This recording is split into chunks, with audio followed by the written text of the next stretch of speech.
Hello friends, you are most welcome in our channel economics track. तो आज के इस वीडियो के अंदर हम देखने जा रहे हैं पीपीसी को, यानी प्रोडक्शन पॉसिबिलिटी कर्व को, राइट। तो ये जो प्रोडक्शन पॉसिबिलिटी कर्व है, इसे हम और कई नामों से जानते हैं, जैसे production possibility frontier, production possibility boundary, transformation curve, transformation boundary, transformation frontier. तो इन्हें हम तकरीबन 5-6 नामों से जानते हैं। तो बिल्कुल कंफ्यूज नहीं होनी है, चाहे कोई भी नाम हो, समझने क्या हमें पीपीसी ही, यानी प्रोडक्शन पॉसिबिलिटी कर्व ही है वो, राइट। तो देखिए, जो प्रोडक्शन पॉसिबिलिटी कर्व की जो डेफिनेशन है वो हमें ये कहती है कि production possibility curve is a graphical representation of two goods which produce with the same level of resources and technologies. Here are noted point that is same level of resources and technologies। यानी ये हमें ये कहती है, आसान शब्दों में कहें तो कह सकते हैं कि जो प्रोडक्शन पॉसिबिलिटी कर्व है, उत्पादन संभावना वक्र है, यह दो गुड्स का प्रोडक्शन का एक कॉम्बिनेशन है। किस पर? सेम लेवल ऑफ रिसोर्सेज पर और सेम लेवल ऑफ टेक्नोलॉजीज पर। यानी कि रिसोर्सेज जो हो इनके प्रोडक्शन में सेम होनी चाहिए, टेक्नोलॉजी जो तकनीक है इनके प्रोडक्शंस में सेम होनी चाहिए, किसी तरह का चेंजेस नहीं आना चाहिए। और इन रिसोर्सेज और इन टेक्नोलॉजीज के हेल्प से दो गुड्स का प्रोडक्शंस का ये एक कॉम्बिनेशंस को दर्शाता है कि किस कॉम्बिनेशंस को हम चूज करें कि हमें ज़्यादा से ज़्यादा सेटिस्फेक्शन हो। बेसिकली यही हमें बताती है प्रोडक्शन पॉसिबिलिटी कर्व, राइट। अब देखिए, इकोनॉमिक्स के अंदर बहुत सारी एजम्पशंस होती है, चाहे आप लॉ ऑफ डिमांड पढ़ें, चाहे आप किसी तरह का थ्योरी या कोई भी कॉन्सेप्चुअल पार्ट पढ़ें, तो उसमें कहीं ना कहीं आपको एजम्पशंस मिलेगी ही मिलेगी। मैक्सिमम जो थ्योरीज है वो एजम्पशंस पर बेस्ड है इकोनॉमिक के अंदर, क्योंकि जब ये एजम्पशंस हम इसके बारे में पढ़ेंगे तो वो एजम्पशंस ना हो तो शायद ये थ्योरी फेल कर जाए, ठीक है। और जो वो एजम्पशंस होती है वो वास्तव में वो सही नहीं भी होती है, ठीक है। तो देखिए, तो पहले हम इस प्रोडक्शन पॉसिबिलिटी कर्व को समझने से पहले समझेंगे इसके एजम्पशंस को। तो इसे समझने से पहले हमें टाइम सेविंग के लिए इसे पहले मैं लिख देता हूँ एजम्पशंस को, फिर हम इसे डिस्कस करते हैं, राइट। अब देखते हैं इसके एजम्पशंस को, राइट। तो देखिए, जो पीपीसी की कुछ एजम्पशंस, कुछ मान्यताएं हैं, इन मान्यताओं को हमें लेकर चलनी होगी, तभी ये थ्योरी हमारी काम करेगी, राइट। अन्यथा ये थ्योरी हमारी फेल हो जाएगी। तो जो एजम्पशंस है वो पहले एजम्पशंस हमें ये कहती है कि टू गुड्स, राइट। यानी कि इसकी जो हमने डेफिनेशंस देखी कुछ देर पहले, तो हमने देखा कि production possibility curve is a combination of two goods, right. हमने क्या देखा था? ये दो गुड्स का कॉम्बिनेशन है, ये दो गुड्स का प्रोडक्शन का कॉम्बिनेशन है, राइट। तो हमें क्या लेकर चलनी है कि ये एक जो इकोनॉमी है, एक इकोनॉमी है, वह केवल मात्र दो ही गुड्स का प्रोडक्शन कर रही है, तीसरी गुड्स की कोई रोल नहीं यहाँ पर, ठीक है। यानी एक इकोनॉमी, क्योंकि देखिए हम जिस इकोनॉमी में रहते हैं वहाँ तो अनलिमिटेड गुड्स एंड सर्विसेज का प्रोडक्शन होता है, लेकिन ये एज्यूम करके हमें चलनी है यहाँ पर कि जो प्रोडक्शन है केवल मात्र दो ही गुड्स का प्रोडक्शन हो रहा है एक इकोनॉमिक सिस्टम के अंदर, राइट। अब देखिए, जो दूसरी हमारी एजम्पशंस ये कहती है फिक्स्ड रिसोर्सेज, यानी कि हम जो प्रोडक्शंस कर रहे हैं वहाँ जो हमें रिसोर्सेज हम यूज कर रहे हैं उस प्रोडक्शंस के दरमियान वह रिसोर्सेज जो फिक्स होने चाहिए, उस रिसोर्सेज में किसी तरह का बदलाव हम नहीं कर सकते हैं, राइट। प्रोडक्शन प्रोसेस में उस रिसोर्सेज को हम फिक्स ही रखेंगे जो रिसोर्स हम यूज कर रहे हैं प्रोडक्शंस के दरमियान, राइट। तीसरी, टेक्नोलॉजी अनचेंज्ड, क्योंकि हम प्रोडक्शन के दौरान टेक्नोलॉजीज का भी इस्तेमाल करते हैं, तो जिस तरह हमने रिसोर्सेज को फिक्स माना उसी तरह जो टेक्नोलॉजी है उसे भी हम अनचेंज रखेंगे, उसमें भी किसी तरह का परिवर्तन नहीं आएगा। यानी जो तकनीक है वो भी अनचेंज होगी। किस तरह? जिस तरह रिसोर्सेज अनचेंज हो रही थी, फिक्स हो रही थी, उसी तरह टेक्नोलॉजी भी अनचेंज है, फिक्स्ड है, राइट।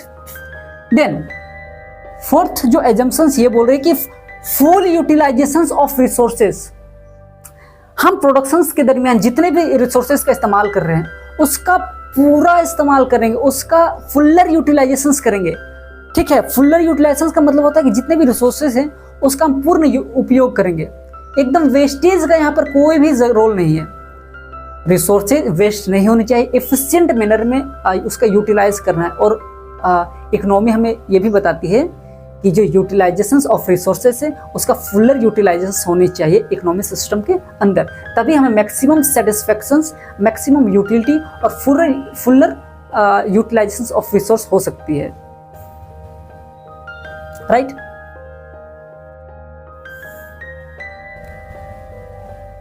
देन फिफ्थ पॉइंट हमें ये कहते हैं resources shifted to one another, right. जो रिसोर्सेज है, जो संसाधन है, वह एक दूसरे पर शिफ्ट की जा सकती है, क्योंकि हमने देख रहा है कि जो हम प्रोडक्शंस कर रहे हैं वो दो गुड्स का प्रोडक्शंस कर रहे हैं, तो उन दोनों ही गुड्स में जो रिसोर्सेज यूज किए जा रहे हैं उन रिसोर्सेज में हम ये कर सकते हैं, उसको शिफ्ट कर सकते हैं। जस्ट सपोज दैट जो हमारे रिसोर्स है वो 10 यूनिट रिसोर्सेज फिक्स्ड है, राइट, लेकिन उसी 10 यूनिट में रिसोर्सेज में से हम दोनों ही गुड्स में बांट देंगे कि एक गुड्स के प्रोडक्शंस में हम इतना रिसोर्स खर्च करनी है और दूसरे गुड्स के प्रोडक्शन में हम इतनी रिसोर्स खर्च करनी है।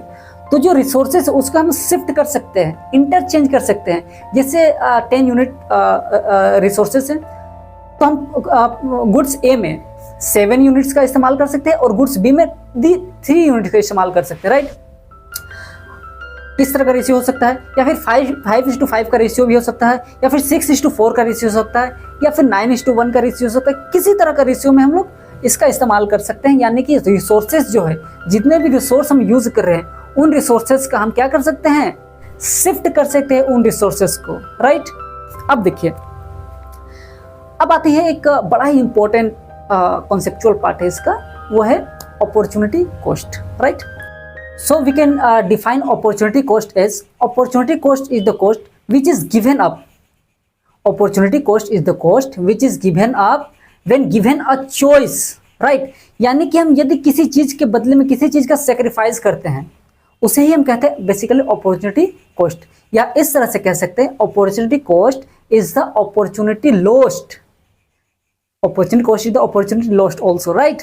तो देखिए, इसे हम इस बेहतरीन एग्जांपल्स के तहत समझ सकते हैं कि अपॉर्चुनिटीज को एक्चुअली होता क्या है।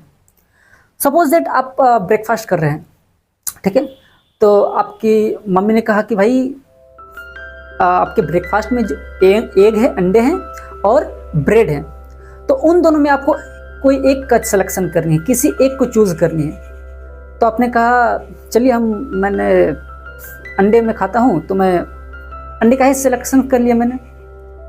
तो आपने किसी चीज का सिलेक्शन नहीं किया, ब्रेड का, तो वो क्या है, अपॉर्चुनिटी कॉस्ट है, राइट। ये होता है अपॉर्चुनिटी कॉस्ट। एक और एग्जांपल्स के तहत इसे हम और बेहतरी से समझते हैं।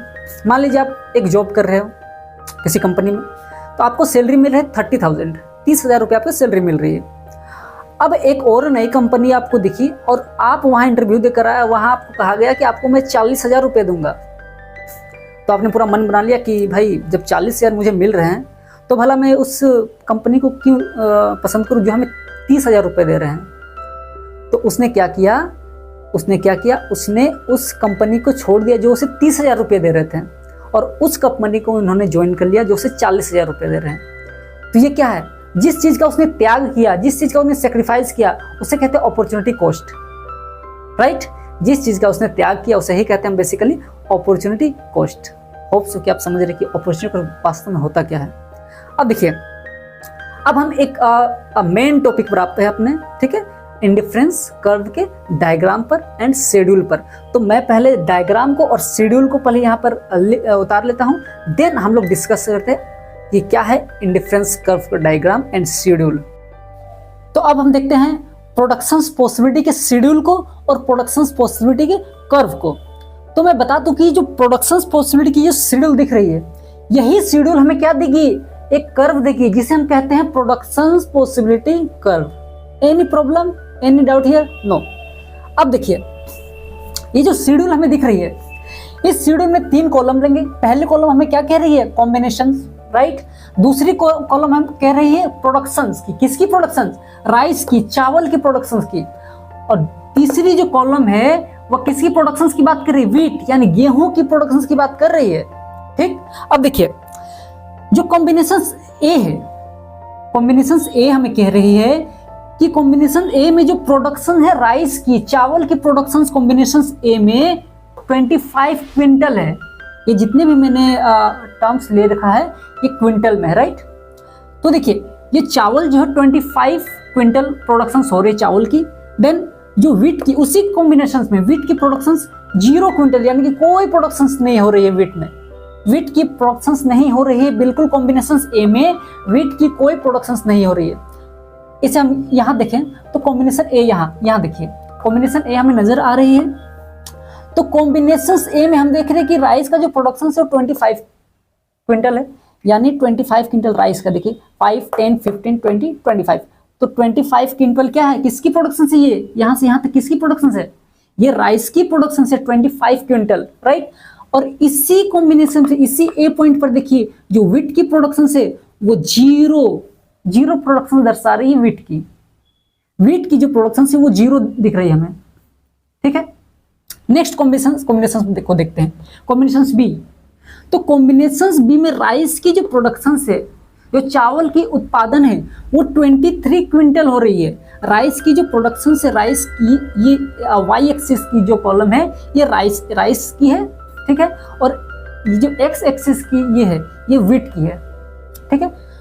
तो कॉम्बिनेशन बी में हमें दिख रहा है कि जो राइस की प्रोडक्शन से वो 23 क्विंटल है, यानी 20, 21, 22, 23 क्विंटल है किसकी, राइस की प्रोडक्शंस, ठीक है। राइस की प्रोडक्शन से यहाँ 23 क्विंटल। और उसी कॉम्बिनेशन में, बी कॉम्बिनेशन में जो वीट, जो गेहूं है, उसकी जो प्रोडक्शन है वो 5 क्विंटल है। जो वीट की जो 5 क्विंटल है प्रोडक्शन इसकी। कॉम्बिनेशन बी हमें क्या दिख रही है, 23 एंड 25। यहाँ पर हम ये लिख दें कि 25, फर्स्ट कॉम्बिनेशन ए में 25 एंड 0 की प्रोडक्शन चल रही है, किन दोनों के बीच, राइस और वीट के बीच, राइट। कॉम्बिनेशन में 23 एंड 5, कॉम्बिनेशन बी में 23 एंड 5 का रेशियो है प्रोडक्शन में, ठीक है। अब कॉम्बिनेशन सी की ओर आते हैं हम। तो कॉम्बिनेशन सी कह रहे हैं कि कॉम्बिनेशन सी में जो प्रोडक्शन है राइस की, जो चावल की उत्पादन है वो 18 क्विंटल, 18 क्विंटल की प्रोडक्शन हो रही है। कॉम्बिनेशन सी में राइस की प्रोडक्शन 18 क्विंटल, राइस की देखिए यहाँ प्रोडक्शन 15, 16, 17, 18, तो यहाँ 18 क्विंटल प्रोडक्शन हो रही है राइस की कॉम्बिनेशन सी में, ठीक है। तो राइस की कॉम्बिनेशन सी में 18 क्विंटल और 12 क्विंटल किसकी है, वीट की। जो वीट है 10, 11, 12, वीट की प्रोडक्शन से 12, राइट। इस कॉम्बिनेशन में 18 एंड 12 की प्रोडक्शन हो रही है किसके बीच, राइस एंड वीट के बीच। राइस की है और ये वीट की है, no problem, I hope so. Combination C को देखते हैं। तो कॉम्बिनेशन सी में हमें दिख रहा है, जो कॉम्बिनेशन सी है वो राइस की प्रोडक्शन कॉम्बिनेशन सी में कितनी है, 10। जो राइस की प्रोडक्शन से कॉम्बिनेशन सी में यहाँ 10 है राइस की प्रोडक्शन, और उसी के साथ जो वीट की प्रोडक्शन है वो है 20, वीट की प्रोडक्शन 20। तो इतनी प्रोडक्शन से राइस की 10 एंड इतनी है 20 किसकी, वीट की। तो यहाँ हम लिख दिए, चले कितनी है, 10 एंड 20, 10 एंड 20, राइट। अब आखिरी कॉम्बिनेशन जो है वो कॉम्बिनेशन ई, राइट। कॉम्बिनेशन ई में हमें दिख रही है जो राइस की प्रोडक्शन, तो चावल की प्रोडक्शन वो 0 क्विंटल, राइस की जो प्रोडक्शन वो 0 क्विंटल है। यहाँ देखिए राइस की जो प्रोडक्शन वो 0 क्विंटल, यहाँ पर राइस की प्रोडक्शन से कितनी, 0 क्विंटल। और ये वीट की प्रोडक्शन 25 क्विंटल, यहाँ लिख दिए चलिए 25 क्विंटल वीट की प्रोडक्शन, ठीक है। तो ये हमने कॉम्बिनेशंस को एक इस ग्राफ में लिख दिया। अब इस कॉम्बिनेशन से किस तरह से हम डायग्राम को कंप्लीट करते हैं, ठीक है, वो देखते हैं। पीपीसी के डायग्राम किस तरह से इस कॉम्बिनेशन के थ्रू हम लोग बनाएंगे। तो कुछ नहीं कर रहे, जितने भी कॉम्बिनेशन उसे हम लोग एक दूसरे के साथ ज्वाइन कर देनी है, ठीक। ए को हमने ज्वाइन कर दिया बी के साथ, बी को, देन सी के साथ, सी को डी के साथ, डी को ई के साथ, राइट। तो ये बनकर तैयार हो गया पीपीसी, प्रोडक्शन पॉसिबिलिटी कर्व, जो कि हमें दिख रहा है क्या, ये कनकेव नेचर हमें दिख रहा है, ठीक है। ये हमने देखा कि ये जो डायग्राम है वो किससे बनती है, ये शेड्यूल से, इस शेड्यूल से ही ये डायग्राम हमें बनी, ठीक है। अब देखिए इस डायग्राम में जो इधर की वाली जो पॉइंट होती है, इन तरफ की जो कॉम्बिनेशन होती है, इन तरफ की जो कॉम्बिनेशन होती है, ये क्या दर्शाती है, ये दर्शाती है inefficient uses of resources, inefficient utilisation of resources, यानी अंडर यूटिलाइजेशन ऑफ रिसोर्सेज को ये कॉम्बिनेशन हमें दर्शाएगी, जो कि क्या दर्शा रही है, हम लोग जो संसाधन है उसका अच्छी बेहतरी से उपयोग नहीं कर रहे हैं, इनएफिशिएंट वे में हम उसका उपयोग कर रहे हैं, जो कि अंडर यूटिलाइजेशन के दायरे में आती है।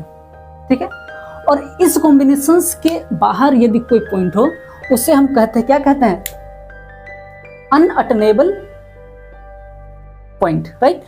ऐसी पॉइंट, इधर जितने भी पॉइंट होती है वो अनअटेनेबल, यानी कि वहां तक हम पहुंच नहीं सकते हैं, क्योंकि हमारे पास संसाधन सीमित है, उन्हीं संसाधन से हमें बेहतरी से उपयोग करना, उसी संसाधन का। तो यही हमारी सबसे बेस्ट लाइन होती है प्रोडक्शंस की। इसके बाद जो है अनअटेनेबल है, और इसके अंदर जो है वो रहेगी क्या, अंडर यूटिलाइजेशन ऑफ रिसोर्सेज, यानी कि रिसोर्सेज का बिल्कुल बेहतरी से उपयोग ना होना, वो ये हमें बताएगी। अब एक इंपॉर्टेंट बात कि क्या ये जो कनकेव नेचर का दिख रहा है, क्या ये स्ट्रेट लाइन हो सकता है, एक समझने वाली बात है, क्या ये स्ट्रेट लाइन हो सकता है। ये जो कर्व दिख रहा है हमें पीपीसी का, ये पीपीसी का कर्व है, पीपीसी का कर्व है, तो क्या ये स्ट्रेट लाइन हो सकती है, क्योंकि ये तो कनकेव नेचर का भी, ये हमें जो दिख रही है कनकेव नेचर का, भले मैंने थोड़ी सी टेढ़ी बनाई है, फ्री हैंड बनाया आपने, आप अच्छे से बनाने से, तो यह जो है पीपीसी का जो ये कनकेव नेचर दिख रही है, क्या ये स्ट्रेट लाइन हो सकती है, हो सकती है, क्यों हो सकती है, या फिर क्या ये पीपीसी का कनकेव है वो स्ट्रेट लाइन ना होकर क्या कन्वेक्स हो सकती है, आखिर हो सकती है तो क्यों होगी, व्हाट आर द कंडीशंस। तो यहां में दिख रही है कनकेव नेचर इसलिए है क्योंकि इंक्रीजिंग एमआरएस से, मार्जिनल रेट ऑफ सब्स्टिट्यूशन से वो इंक्रीजिंग है, लेकिन जब marginal rate of substitution increase ना होकर, डिक्रीज भी ना होकर कांस्टेंट रहे, तो वो कैसा कर्व हमें देगी, वो एक स्ट्रेट लाइन कर्व हमें देगी, राइट। लेकिन जब मार्जिनल रेट ऑफ सब्स्टिट्यूशन वो डिमिनिश करने लगे तो वो कैसी कर्व हमें देगी, वो हमें कन्वेक्स नेचर की कर्व देगी। ठीक है, तो हम कह सकते हैं कि जो प्रोडक्शन पॉसिबिलिटी का जो कर्व है वह कनकेव भी हो सकती है, वह स्ट्रेट लाइन भी हो सकती है, और वो हमारी कन्वेक्स भी हो सकती है। ठीक है, अब देखते हैं क्या ऐसा पॉसिबल है कि हम चाहे कि जो हमारी प्रोडक्शन है राइस की या व्हीट की, मान लीजिए हमने इस प्रोडक्शंस में, इसके प्रोडक्शंस में, इस राइस के प्रोडक्शंस में टेक्नोलॉजीज को बढ़ा दिया, ठीक है, या फिर इसमें रिसोर्स, जो भी रिसोर्स है उसको बढ़ा दिया, एडवांस टेक्नोलॉजी को यूज किया हमने इस राइस के प्रोडक्शंस में, लेकिन इसमें कोई चेंजेस नहीं, तो क्या कोई चेंजेस आ सकती है प्रोडक्शंस में, उसे हम देखते हैं। ठीक है, इसी डायग्राम के थ्रू हम समझते बात को। इससे मैं मिटाई नहीं, चलो इससे हम, ये तो समझ में मिटा दूं, तो इसे मैं यहां से मिटा देता हूं।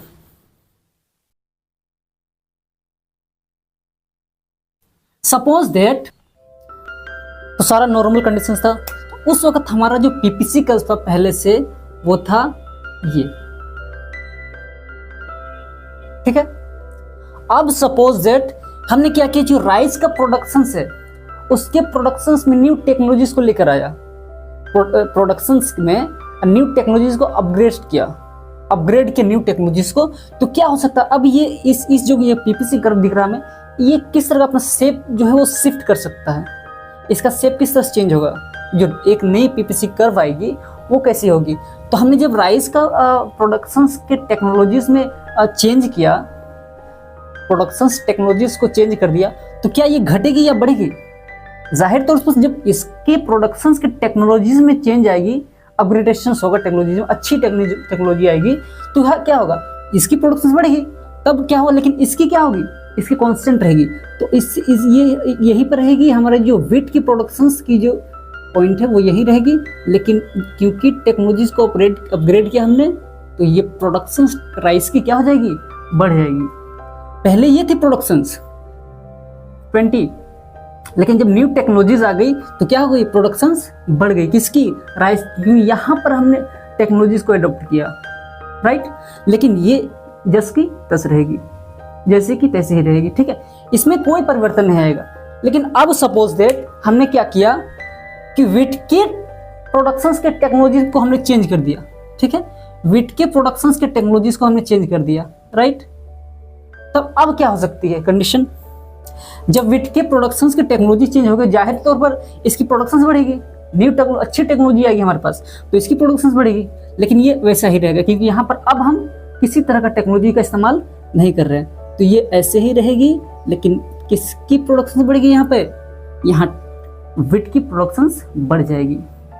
ठीक है, तो यहाँ हम देख रहे हैं किस तरह से टेक्नोलॉजीज का अपग्रेडेशन होने से उसका प्रोडक्शंस में क्या हो रहा है, इजाफा आ रहा है, उसके प्रोडक्शंस बढ़ जा रहे हैं। ठीक है, अब सपोज दैट ये हमारे पहले से ही एक पीपीसी ले, अब हमने क्या किया, अब हमने किया यूं कि हमने इन दोनों के ही प्रोडक्शंस में न्यू टेक्नोलॉजी को अडॉप्ट किया साइमल्टेनियसली एक साथ। तो अब क्या हो सकती है, ये अब कर्व कैसी बनेगी, जब हमने क्या कहा कि इसके भी प्रोडक्शंस में और इसके भी प्रोडक्शंस में, दोनों में एक साथ हमने क्या किया, टेक्नोलॉजी को अपग्रेड, टेक्नोलॉजी को अडॉप्ट किया और प्रोडक्शंस हम उसी से कर रहे हैं। अब दोनों के टेक्नोलॉजी को चेंज करते हुए अच्छी टेक्नोलॉजी के साथ प्रोडक्शंस कर रहे हैं। तो पहले तो ये थी हमारे पास प्रोडक्शंस जब टेक्नोलॉजी नहीं थी, लेकिन जब क्योंकि हम अच्छी टेक्नोलॉजी लेकर आ गए तो दोनों की ही प्रोडक्शन क्या हो जाएगी, बिल्कुल बढ़ जाएगी। तो अब का जो प्रोडक्शन से यहाँ बढ़कर कुछ यूं हो गई। ठीक है, तो क्या दिख रहा है हमें कि राइटवर्ड शिफ्ट हो रहा है। ये पीपीसी कर्व है वो क्या हो रहा है, वो राइटवर्ड, ठीक है, राइट साइड शिफ्ट हो रहा है। इसे फॉरवर्ड शिफ्टिंग भी कहते हैं हम। ठीक है, तो ये पीपीसी हमारी शिफ्ट कर गई राइट साइड। ठीक है, अब सपोज दैट कि इकोनॉमी के अंदर डिमांड ही नहीं है इन चीजों की। सपोज दैट इन चीजों की इकोनॉमी के अंदर डिमांड नहीं है। अब हम सोच रहे हैं कि भाई इतना हम टेक्नोलॉजीज का यूज कर रहे हैं, इतना खर्च कर रहे हैं, क्या फायदा जब डिमांड ही नहीं है। तो क्या किया हमने, टेक्नोलॉजीज को वहां से हटा दिया। जो हम प्रोडक्शंस कर रहे हैं टेक्नोलॉजीज के साथ, उस टेक्नोलॉजीज को हमने क्या किया, वापस निकाल दिया प्रोडक्शन से। तो अब क्या बन जाएगी वो देखिए। तो पहले मान लीजिए ये हमारी प्रोडक्शंस थी, जब न्यू अच्छी टेक्नोलॉजी आ गई तो प्रोडक्शंस ये थी। ठीक है, अब हम क्या किया हमने कि पुराने टेक्नोलॉजीज का ही इस्तेमाल करने लगे हम। तब वो कैसी बनेगी, अब कर्व, अब यही जो है ये पीपीसी का जो लाइन है अब इधर शिफ्ट कर जाएगी। जब हम अच्छी टेक्नोलॉजीज का इस्तेमाल करके प्रोडक्शंस को बढ़ाते हैं तो राइटवर्ड शिफ्ट करती है पीपीसी, प्रोडक्शन पॉसिबिलिटी कर्व। लेकिन जब हम टेक्नोलॉजीज को वापस निकाल लेते हैं प्रोडक्शन सेक्टर से, तो अब क्या होगी, जो पीपीसी की जो लाइन है, जो कर्व है पीपीसी की, वो लेफ्टवर्ड शिफ्ट करेगी, लेफ्ट साइड। ठीक है, ठीक, तो यही हमें क्या बता रही है, किस तरह से शिफ्टिंग होती है पीपीसी के कर्व में। तो आज की इस वीडियो के अंदर बस इतना ही, फिर किसी वीडियो के अंदर आपसे मुलाकात होगी। तब तक के लिए धन्यवाद, थैंक यू, शुक्रिया।